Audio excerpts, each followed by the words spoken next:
नमस्कार मैत्रिणी, कशा आहात? मजेत ना? मालिकेचा आनंद घेताना घेतलाच पाहिजे.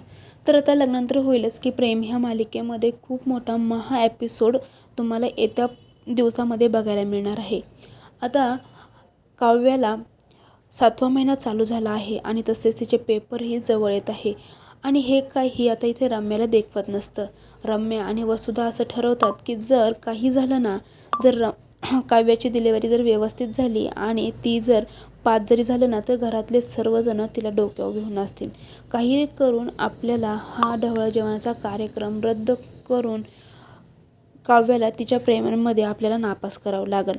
त्या दोघीजणी अनेक चक्कर लढवतात, पण त्यांना काही लवकर युक्ती घडत नसते. तरी तर घरामध्ये खूप खुशीचं वातावरण असतं.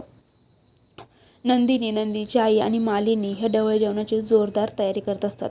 तसेच पार्थसुद्धा आता बाळाची आतुरतेने वाट बघत असतो की बाळ आता कधी घरामध्ये येणार आहे. बाळाचा काय वसुधा कारण त्याची पार्थला आई सांगत असते की तुझं बाळ जर घरामध्ये आलं ना, तर समाजसेवा करायची आहे, मग तुमचं बाळ कोण सांभाळणार? तर पार्थ म्हणतो, स्वतः तू त्याची काळजी करूच नको, कारण प्रत्येक जबाबदारी ही आईने घेतली पाहिजे असं नाही, मी आहे समर्थ. हे ऐकून वसुधाला खूपच राग येतो.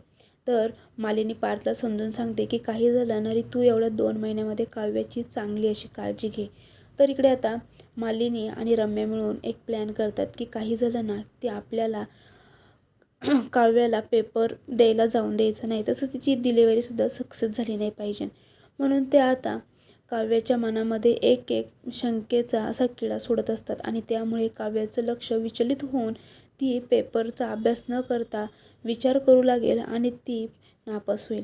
पण आता काव्यासुद्धा जिद्दीला पेटलेली असते की काही झालं ना, तरी मला अभ्यास करून बाळ सांभाळून माझे पेपर जे आहे फायनलचे ते पूर्णच करायचे आहे.